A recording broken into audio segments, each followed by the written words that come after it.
ఓం మహాగణాధిపతయే నమః. ఓం గురుభ్యో నమః. ఓం శ్రీమాత్రే నమః.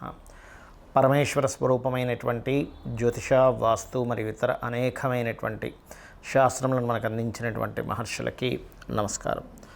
హయగ్రీవ హయగ్రీవ హయగ్రీవేతి యోవధేత్తస్య నిస్సరతే వాణీ జన్హుకన్యా ప్రవాహవత్. అరుణాం కరుణాతరంగితాక్షీం ధృతపాశాంకుశపుష్పబాణచాపాం అనిమాదిభిరావృతాం మయూకైః అహమిత్యేవ విభావయే భవానీం. శ్రీమాత్రే నమః. ప్రేక్షకులకి ఆ లలితాంబిక అమ్మవారి యొక్క అనుగ్రహం పరిపూర్ణంగా కలగాలని మనస్ఫూర్తిగా కోరుకుంటూ మనం ఈరోజు చెప్పుకోబోయే టాపిక్ ఏమిటంటే, గత 2 సంవత్సరాల క్రితమే మనం ఒక టాపిక్ గురించి చెప్పుకున్నాం. ఏమిటది అంటే, శని భగవానుడు మకరం నుంచి కుంభంలోకి రాగానే చాలా మట్టుకు ఒక రెవల్యూషన్ తీసుకొస్తాడు. బిజినెస్ సిస్టమ్స్లోని ఒక కొత్తగా కనిపెట్టుకునే విషయంలోని అన్నిట్లోని బిజినెస్ రెవల్యూషన్స్ చాలా తీసుకొస్తాడని చెప్పుకున్నాం. అదేవిధంగా మనకి కుంభంలోకి రాగానే చాలా మార్పు ఏఐ ద్వారా వచ్చింది.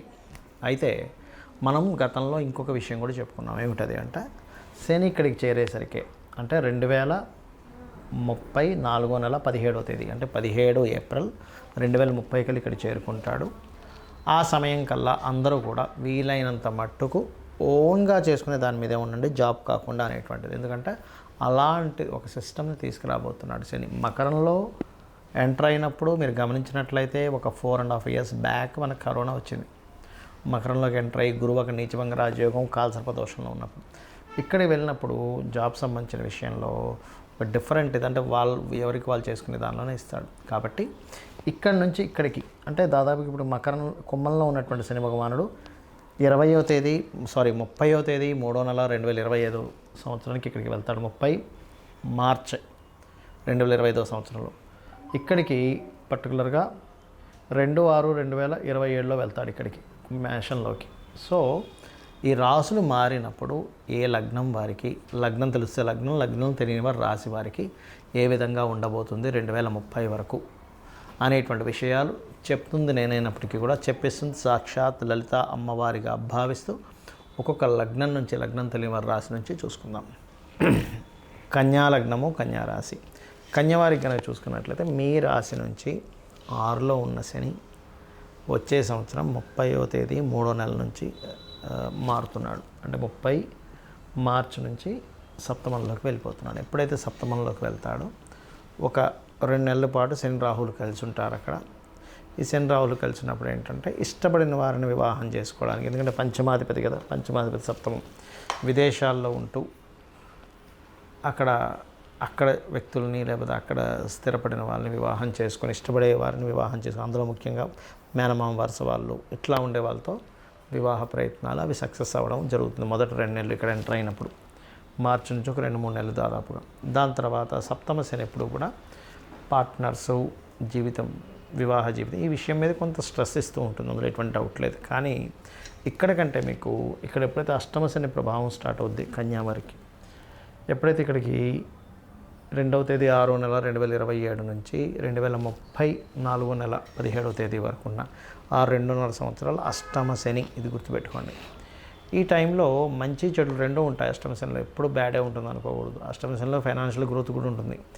కాకపోతే అది కుజుడు రాసి అయినందుకు యాక్సిడెంట్ ప్రోన్స్ ఉంటాయి అక్కడ ఎక్కువ. ఎందుకంటే శని ఇక్కడికి ఎంటర్ అయ్యేసరికి మిగతా రాహుకేతువులు ప్లస్ గురువు వీళ్ళందరూ ఎక్కడ ఎంటర్ అవుతున్నారో చూసుకోవాలి. గురువు ఇక్కడికి దాదాపుగా సింహ కన్యా రాశిలో తిరుగుతుంటాడు. అదేవిధంగా కేతువేమో మీ లగ్నం నుంచి దశమంలో తిరుగుతుంటాడు. రాహువేమో మీ లగ్నం నుంచి 4లో తిరుగుతుంటాడు. అందుకని 4లో రాహు ఉండి భాగ్యస్థానంలో ఉండే కుజుడికి, అష్టమ స్థానంలో ఉండే కుజరాశిలో ఉండే శనికి సంబంధం ఉంటుంది. అంటే ఈ శని ఇక్కడికి వెళ్తాడు, ఈ రాహు ఇక్కడికి వస్తాడు 2029-30 ఆ టైంలో. అంటే 2027లోనే ఇక్కడికి వస్తున్నాడు అనుకోండి, కానీ చెప్తున్నాను నేను మీకు. అప్పుడేంటి, కొంచెం వాహనం మీద వెళ్ళేటప్పుడు బికాజ్ ఆఫ్ కన్యా లగ్నం వారికి అష్టమ శని జరిగేటప్పుడు వాహన సంబంధించిన విషయాల్లోని పర్టికులర్గా జాగ్రత్తగా ఉండాలి.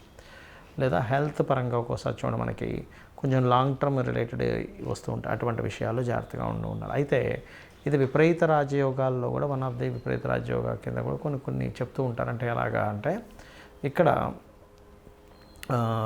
సర్వసాధారణంగా శని అష్టమంలో మంచివాడే, కానీ నీచబడి ఉన్నాడు కాబట్టి కొద్దిగా సడన్గా కొన్ని మార్పులను కూడా చేస్తూ ఉంటాడు. కాబట్టి మీరు వీలైనంత మటుకు కుజరాశుల్లో ఉన్న శని కాబట్టి అభిషేకాలు హోమాలు కంటిన్యూస్గా చేస్తూ ఉంటే మార్చి చేస్తూ ఉంటే దాని ప్రభావం అనేటువంటిది ఉండదు.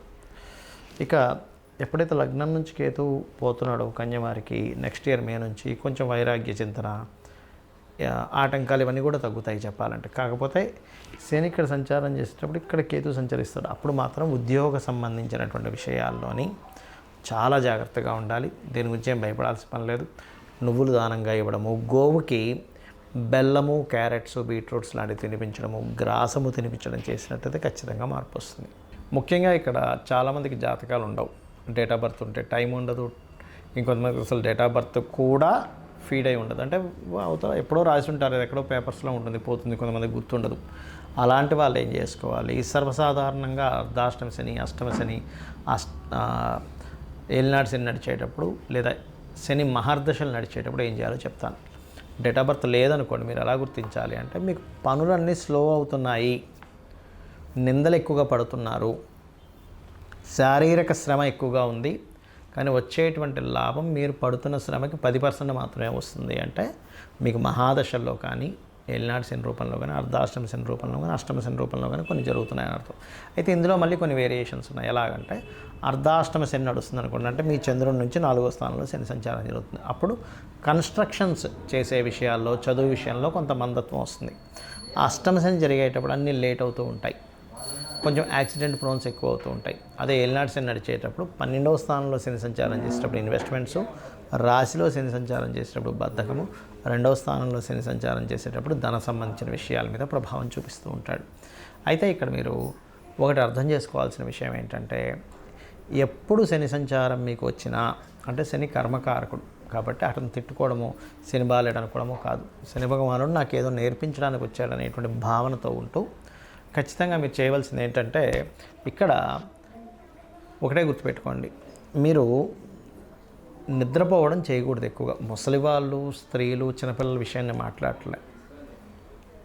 అనారోగ్యంతో ఉన్నవాళ్ళు లేదా బాగా ఏజ్డ్ పర్సన్స్, స్త్రీలకి, చిన్నపిల్లలకి ఇది ఎగ్జంప్షన్. మీరు యువకులు ఉండి ఆరోగ్యం అంతా బాగున్న వాళ్ళు మధ్యాహ్నం కనుక నిద్రపోయారా, శని యొక్క ప్రభావం నెగటివ్గా ఎక్కువ ఎఫెక్ట్ పడుతుంది మీ మీద. రెండవది వాకింగు, జాగింగు, ఎక్సర్సైజు, శారీరక శ్రమ సంబంధించినవి ఎక్కువగా చేయాలి. అప్పుడు దాని ప్రభావం మీ మీద పడదు. ఇక మూడో విషయం ఏంటంటే, ఇక్కడ మీరు గమనించవలసినటువంటిది, మీకు దగ్గరలో అంటే మీ చుట్టాల్లో ఏజ్డ్ పర్సన్స్ కానీ, మీకు ఏదైనా పనిచేసే వాళ్ళకి కానీ, ఆ రూపంలో అంటే కార్మికులు, కర్షకుల రూపంలో శని భగవానుడు ఉంటాడు. వాళ్ళకి ఏదైనా హెల్ప్ చేయండి. వాళ్ళు సంతోషపడడానికి ఏదో చిన్నపిల్లలకి ఒక చాక్లెట్ కొనివ్వడం, ఏదో ఒక షర్ట్ కొనివ్వడం, ఏదో ఒకటి చేయండి. అప్పుడు శని ప్రభావం నుంచి బయటపడతారు. అయితే ఇలా ఉన్నప్పుడు గోచారపరంగా మనకేంటంటే, శని భగవానుడు ఇక్కడ ఉన్నప్పుడు రెవల్యూషన్ తీసుకొస్తాడని చెప్పాను. కానీ ఇక్కడికి వచ్చేసరికి ఏంటంటే, ఎవరికి వారు దేశంలో, ఇప్పుడు చైనా లాంటి దేశాల్లో చూడండి, ఎవరికి వారు ఇంట్లోనే ఒక చిన్న కర్మాగారంలా ఉంటూ ఉంటుంది.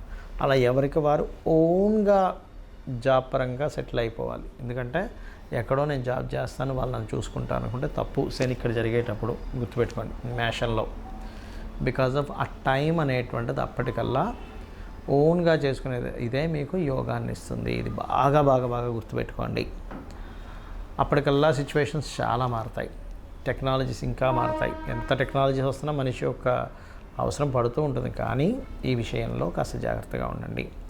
నువ్వులు ముఖ్యంగా దానంగా ఇవ్వడం, అందులో ముఖ్యంగా తెల్ల నువ్వులు, నీలం వస్త్రము దానంగా ఇవ్వడం, గోవులకి బెల్లము, గ్రాసము లాంటివి తినిపించడం, వీలైనంత మట్టుకు సుబ్రహ్మణ్యేశ్వర స్వామి, ఆంజనేయ స్వామి లేదా లక్ష్మీ నరసింహస్వామి ఆరాధన లేనట్లయితే కొన్ని శక్తిపీఠాలకు వెళ్ళి రావడము, ఇవి ఎక్కువగా చేస్తూ ఉండండి.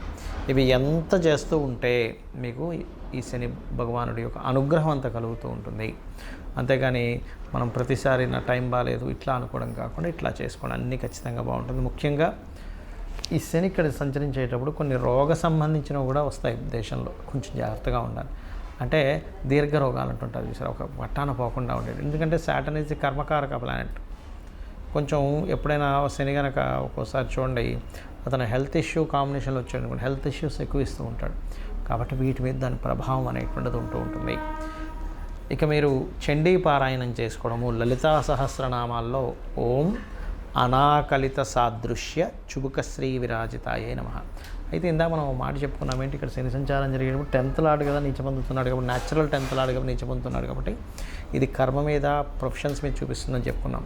అలాంటి వారు వాళ్ళ పర్సనల్ చార్ట్లో కూడా ఒకవేళ కర్మకారకుడు పాడయ్యాడు, 10th హౌస్ పాడైంది అనుకునేటువంటి వారు చక్కగా మీరు ఏం చేయండి అంటే లలితా సహస్రనామాల్లో ఫస్ట్ లైన్ ఉంటుంది, ఓం శ్రీమాత శ్రీ మహారాజ్ని శ్రీమత్ సింహాసనేశ్వరి నమః, లేదా ఓం మాణిక్య మకుటాకార జానుద్వయ విరాజితాయై నమః అని ఇది కనుక చేసుకున్నట్లయితే ఆ లలితాంబిక అమ్మవారి యొక్క అనుగ్రహం చక్కగా ఉంటూ మీరు ఉద్యోగ వ్యాపారాల్లో రాణించాలని మనస్ఫూర్తి కోరుకుంటూ శ్రీమాత్రే నమః.